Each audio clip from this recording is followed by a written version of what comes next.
معانا دلوقتي الاستاذ مجدي راشد المحامي اللي هو تقدم بالبلاغ في الموضوع اللي اتكلمنا فيه من لحظات، اللي كلمنا عنه احمد البهنساوي، الموضوع الخاص بمناجم الذهب. استاذ مجدي راشد، اهلا بيك في ميدان التحرير.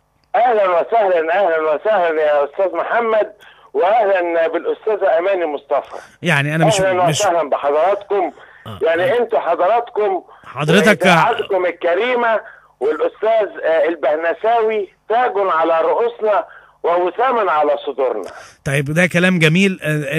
البلاغ المقدم من حضرتك اولا، يعني ايه اهم، يعني نقول المستندات او اللي حضرتك استندت عليه في النقطه بالتحديد، انه ريع او ايراد هذه المناجم لم تدخل الى مؤسسه الدوله؟ هو اولا الموضوع متعلق بسرقه ثروه مصر من الذهب، من انتاج 22 جبل ذهب. لم يتم ادراج هذا الانتاج في الموازنة العامة او الميزانية، في حين ان سامح فهمي وزير البترول. طب خلينا بس نتفق على حاجه قبل ما نكمل، انه في حاجات كتير احنا نعلم جيدا انه بتبقى ممكن تبقى مش مدرجه في الميزانيه او مش معلنه، يعني في بعض امور مش معلنه. بس هل ده في رايك، يعني وانت متابع الموضوع، هل في رايك ده دليل قاطع على انه باختصار شديد هذه الاموال لم تدخل ميزانيه الدوله ولم تناقش في الميزانيه، معنى كده انها سرقت بالكامل؟ لا، بص، انا اقول لحضرتك حاجه. انا لا اقدم بلاغ ولا اقدم على بلاغ الا بعد التاكد من صحته تماما. مفيش نقاش. انما خلينا علشان يبقى الامور واضح بالنسبه للكافه. ايوه، النهارده انتاج الذهب بالنسبه لوزاره البترول والثروه المعدنيه، انتاجها لازم يدخل في الميزانيه العامه والموازنه العامه للدوله بوصفه من الايرادات، من الثروه. اما وانه لم يدرج فهذا لا يؤدي الا معنى واحد، ده مش استنتاجي.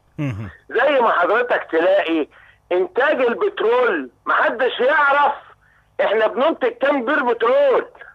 يعني معنى كده ان انتاج البترول مش بيدرج برضه نهائي. احنا لا نقول لحضرتك حاجه، احنا بيدرج جزء بسيط بوصفه ايرادات، انما محدش يعرف احنا بننتج كام بير.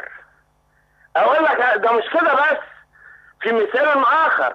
انت حضرتك ومفيش مواطن مصري شريف يعرف ايراد قناة السويس كام. يتم الاعلان عدد البواخر اللي عدت، انما ايرادها كام ده عصابة. انا قايل عصابة مصاصي دماء شعب مصر، عصابة مصاصي دماء شعب مصر. الجزء الاول، البلاغ الاول، انا مقدم بضعة بلاغات. البلاغ الاول، يعني خلينا محددين بس استاذ مجدي في الجزء الخاص اللي هو اللي بيتكلم فيه دلوقتي، الجزء الخاص بمناجم الذهب وايرادها. وبرضو أيوة. انا سالت حضرتك عن يعني شكل او طبيعه المستندات اللي اتقدمت للنيابه في هذا الشان. شوف جنابك، من اول حضرتك، من اول التسعينيات، لان سامح فهمي طلع في 2007 بيقول احنا انتجنا اول سبيكه. مفيش موازنه عامه، مفيش ميزانيه مدرك فيها ماهيه انتاج الذهب في مصر ولا ايراداتها كام نهائي. ده كله الحساب الخاص بتاع الرئيس المخلوع وسامح فهمي وشركائهم. انما الشعب المصري المطحون مش مصرح له ان يحصل على مليم واحد من ثروة مصر من الذهب. ده عنصر من العناصر كتركيز. والنهارده حضرتك القول بغير ذلك يجي يقولوا لنا اولا المحتم والمحقق ان هناك انتاج من الذهب. مفيش كلام.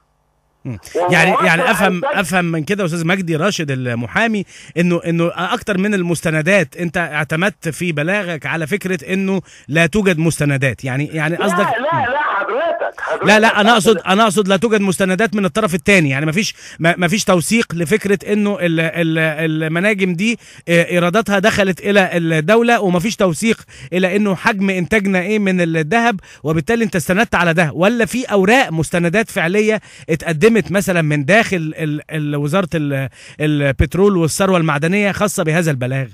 ما هو مفيش حضرتك اوراق جوه وزاره البترول والثروه المعدنيه تفيد ان احنا اصلا انتجنا ذهب. يبقى استنادك، ما هو ده اللي بقوله يا فندم، يبقى انت مستند بس في بلاغك على فكره انه لا يوجد اي شيء يثبت اي شيء، ومفيش حاجه دخلت ميزانيه الدوله، يبقى بالتالي الانتاج من الذهب ده راح فين؟ انا فاهم كده صح؟ ايوه هو كده مظبوط، بس ده مش استنتاجي، خلي بالك. ده حضرتك مش عمليه استنتاجيه. ده مش عمليه استنتاجيه، لان انا بنفسي رجعت الجهاز المركزي للمحاسبات ورجعت وزاره البترول في علامه استفهام كبيره محدش يتكلم فيها. ايه البترول؟ الذهب مفيش، ما عندناش فكره. طيب احنا بنطلب انتاجنا كام سبيكه؟ عندنا كميه الذهب المستخرجه ايه؟ احنا بنستخرج ذهب؟ ايوه بنستخرج ذهب. بنعمل سبائك؟ ايوه بنعمل سبائك من 2007. طب الانتاج فين؟ علامه استفهام كبيره. دي من خصوصيات الرئيس المخلوع والشماشرج بتاعه سامح فهمي على طول.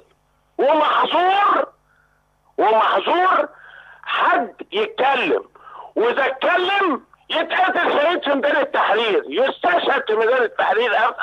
انا اسف ما يتقتلش، اللي يتكلم يستشهد في ميدان التحرير ويتضرب بالنار من الخونة.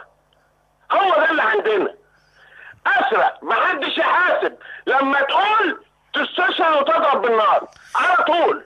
هو ده اللي احنا فيه. استاذ مجدي راشد المحامي مقدم البلاغ في ما يختص بمناجم الذهب وايراداتها، البلاغ المقدم الى النائب العام. بشكرك شكرا جزيلا.